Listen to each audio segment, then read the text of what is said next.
नमस्कार दोस्तों, मैं हूं प्रदीप सिंह और आप देख रहे हैं इतिहास गंगा। इतिहास गंगा के मंच से आप सभी को नवरात्रि की ढेर सारी शुभकामनाएं।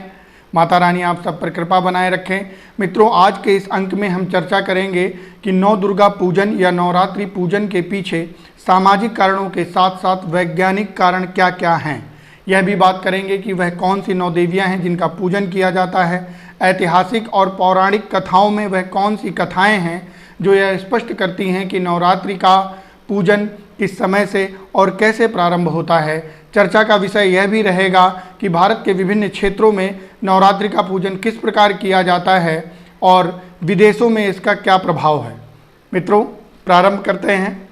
नवरात्रि शब्द में रात्रि शब्द जुड़ा हुआ है।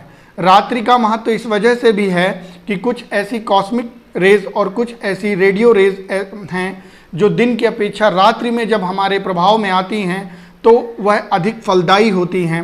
इसलिए जो पूजन अर्चन की विधि है उसको रात्रि का महत्व दिया गया है। इसी वजह से नवरात्रि होती है, महाशिवरात्रि होती है, होलिका दहन रात्रि में होता है, दिवाली रात्रि में मनाई जाती है। और जो बड़े ज्ञानी और ध्यानी व्यक्ति हैं वो नवरात्रि के पूजन में बीज मंत्र का जाप करके रात्रि भर उसका पूजन करते रहते हैं। वैसे वर्तमान समय में यदा कदा ऐसा नहीं देखा जाता है। लोग दिन में भी या प्रातःकालीन सभा में पूजा करके अपने कार्यक्रम को समाप्त करते हैं। नवरात्रि का अर्थ है कि 9 देवियों की पूजन होती है, जिसे क्रमशः समझा जा सकता है।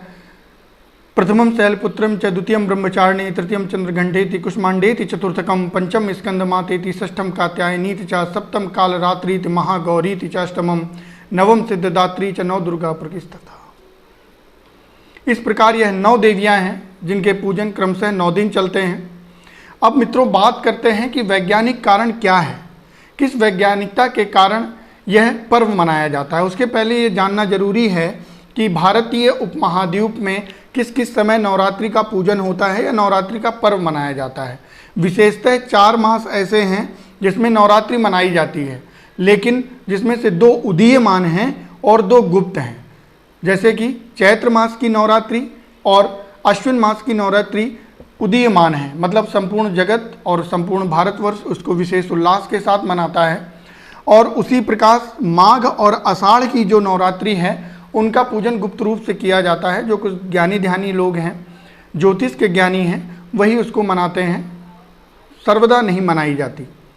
अब ये जो दोनों हैं, चैत्र मास की और अश्विन मास की नवरात्रि, अश्विन मास की नवरात्रि को शारदीय नवरात्रि भी कहते हैं।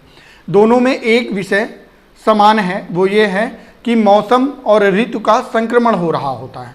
जब भी मौसम या ऋतु का संक्रमण होता है साथियों, तब क्या होता है कि हमारे शरीर में वात पित्त कफ और रोग प्रतिरोधक क्षमताएं कम हो जाती हैं। और उस समय अपने शरीर को संतुलित और संयमित बनाए रखने के लिए और रोग प्रतिरोधक क्षमता को बढ़ाए रखने के लिए व्रत और उपवास की आवश्यकता होती है, नियमित व्यायाम की आवश्यकता होती है। जिस वजह से अगर हम उसको व्रत और उपासना से जोड़ देते हैं तो सारी चीज़ें कंप्लीट हो जाती हैं और हमारे शरीर की रोग प्रतिरोधक क्षमताएं बढ़ जाती हैं। तो इस प्रकार क्या होता है मित्रों कि यह वैज्ञानिकता है इस पर्व की। अब बात करते हैं कि हमारे क्षेत्र में किस प्रकार मनाई जाती है। तो सबसे पहले 2 ऐसे भारतीय क्षेत्र हैं जहां पर अत्यधिक हर्षोल्लास के साथ मनाया जाता है। एक गुजरात और दूसरा बंगाल। एक भारत का पूर्वी क्षेत्र, एक भारत का पश्चिमी क्षेत्र। गुजरात में जब नवरात्रि का पूजन होता है उसके साथ एक विशेष नृत्य जुड़ा होता है जिसे गरबा कहते हैं। और बंगाल में तो अति उत्साह के साथ विशेष नृत्य और क्रियाविधि के साथ मनाया जाता है। बात करते हैं मित्रों उस कथा की जिस कथा के कारण ऐसा माना जाता है कि नवरात्रि का पूजन उसी समय से प्रारंभ होता है। बात है सतयुग की।